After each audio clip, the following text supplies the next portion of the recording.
이재명 장남의 도박 사건이 터져 나왔을 당시 저는 12월 18일 토요일 뉴스를 통해 이재명 변호사비 대납 사건을 전해드리면서 대장동 사건과 변호사비 대납 의혹이 이재명 아들 문제로 인해 절대 덮어져서는 안 된다고 여러분께 강조해드린 바 있습니다.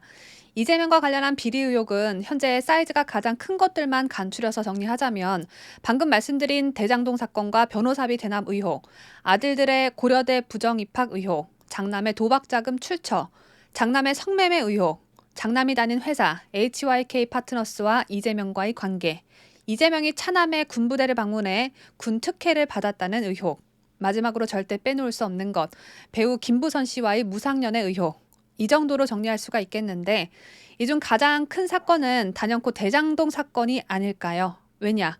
벌써 두 사람의 목숨이 끊겨졌기 때문입니다. 유한기와 김문기, 저는 그 둘이 목숨을 스스로 끊었다고 말하고 싶지 않습니다. 그들 스스로 극단적 선택을 했을지언정 그런 상황까지 내몬 건 결코 그들 자신이 아니기 때문입니다. 이런 가운데 대장동 사건에 대해 가장 잘 알고 있고 가장 열심히 파헤치고 있고 또 증인들이 소리 없이 사라질 수 있다고 예언했던 원희룡 국민의힘 선거대책위원회 정책총괄본부장이 김문기 성남도시개발공사 개발 1처장의 죽음과 관련해 자살교사 또는 자살방조 혐의로 성명불상자를 고발하겠다고 밝혔습니다. 성명불상자는 말 그대로 성과 이름을 잘 알 수 없는 사람 또는 성과 이름이 자세하지 않은 사람을 뜻하죠. 그런데 원희룡 본부장의 주장을 잘 들어보면 고발을 하겠다는 성명불상자는 이재명 후보 측의 인사로 짐작됩니다.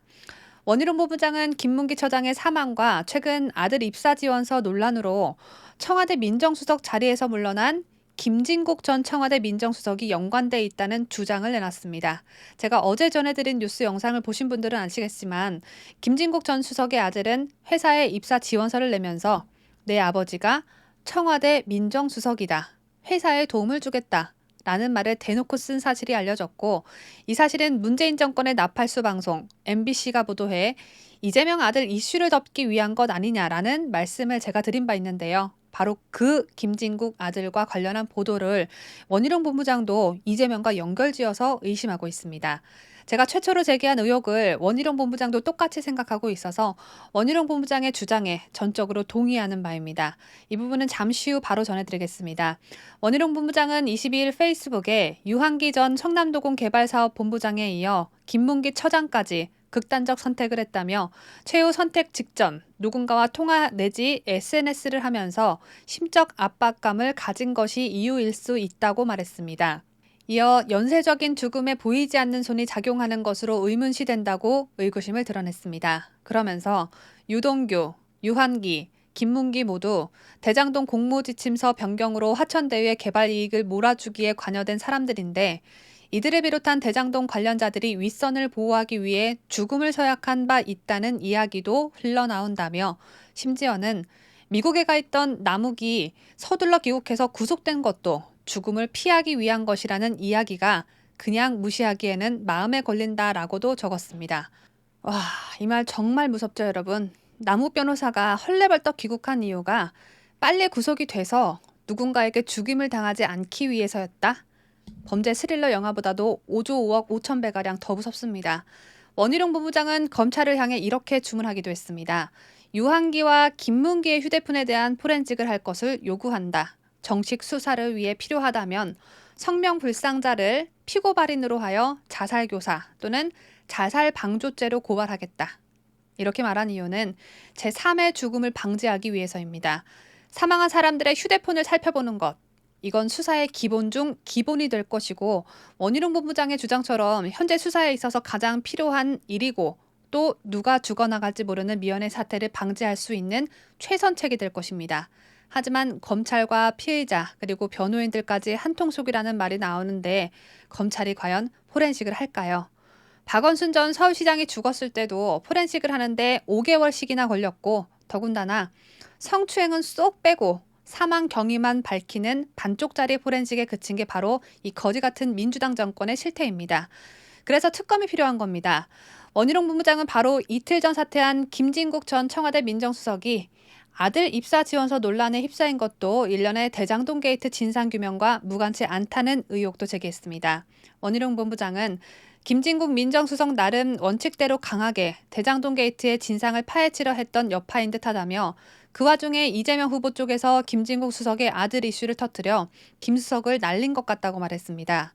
이어 그 아들이 아픈 건 주지의 사실이었던 것 같다고 덧붙였습니다. 제가 청와대 민정수석인 아버지께 말해 이 기업의 꿈을 이뤄드리겠습니다. 제가 이곳에 날개를 펼칠 수 있게 도와주십시오. 라고 대놓고 말한 김진국의 아들 덕분에 이재명 아들 사건이 살짝 가려진 건 사실이죠. 이걸 또 MBC가 단독 보도했으니 이 주장의 신빙성이 높을 수밖에요. 원희룡 본부장은 또 유한기 본부장의 죽음, 유동규 본부장의 자살약 소동, 도대체 몇 사람을 죽음으로 몰아서 진실을 덮으려는 것이냐며 몇 사람 죽음으로 본다고 결코 진실을 덮을 수는 없다고 목소리를 높였습니다. 그러면서 도대체 책임져야 할 윗대가리는 뭐 된다고 설쳐대고 시키는 대로 한 아랫사람들만 혼자 비리 저지른 것으로 하려 한다고 개탄했습니다. 한편 경기 성남 분당경찰서에 따르면 김문기 처장은 21일 오후 8시 20분경 자신의 사무실에서 숨진 상태로 퇴근하던 직원들에 의해 발견됐습니다. 그런데 또 희한하게 유서는 발견되지 않았다고 하죠.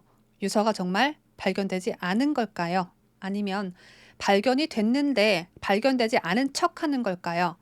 유서의 윗선과 관련한 내용이 있어서 화들짝 놀란 경찰이 유서가 아예 없다고 뻥을 치는 게 아닌가 하는 의심을 하면서 제가 준비한 소식은 여기서 마치겠습니다. 끝까지 시청해주신 여러분 대단히 고맙습니다.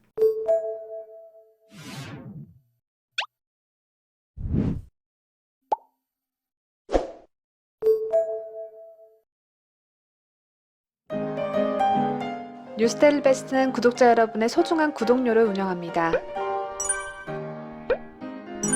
여러분의 자발적 구독료 참여를 기다립니다.